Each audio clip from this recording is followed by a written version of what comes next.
இன்று வந்து zero accident டே, விபத்தில்லா நாள் அப்படிங்கிறத சென்னை போக்குவரத்து காவல்துறை இன்னைக்கு அறிவித்தது. இன்னும் ஆகஸ்ட் 26ஆம் தேதி ஒரு நாள் சென்னையில் விபத்து இல்லாமல் இருந்தால் எப்படி இருக்கும் அப்படிங்கிறதுக்கான ஒரு முயற்சி மட்டும்தான். இதுக்கான விழிப்புணர்வு இன்னைக்கு ஆரம்பிச்சிருக்கிறோம். இன்னைக்கு எம்டிசி பஸ் ஸ்டாப்போட அவங்க எம்டியோட சேர்ந்து இன்னைக்கு நாங்கள் இந்த அவேர்னஸ் கேம்பெயின் ஆரம்பிச்சிருக்கிறோம். இன்னைக்கு இருந்து கண்டினியூஸாக 26ஆம் தேதி வரைக்கும் ஒவ்வொரு ஸ்டேக் ஹோல்டர்ஸோட சேர்ந்து இந்த விழிப்புணர்வு வந்து நடக்கும். நாளைக்கு ஸ்கூல்ஸோட, நாளன்னைக்கு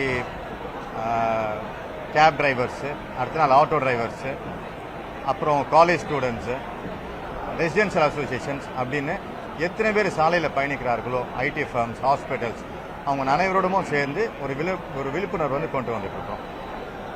இந்த ஆகஸ்ட் மாதம் அப்படிங்கிறது சென்னை டே கொண்டாடப்படும் மாதம். ஸோ சென்னைக்கு இந்த மாதத்தில் வந்து ஃபார்மேஷன் டே மட்டும் இல்லை, ஏன் சென்னைக்கு ஒரு ஸ்பெஷல் ஒரு ஐடென்டிட்டி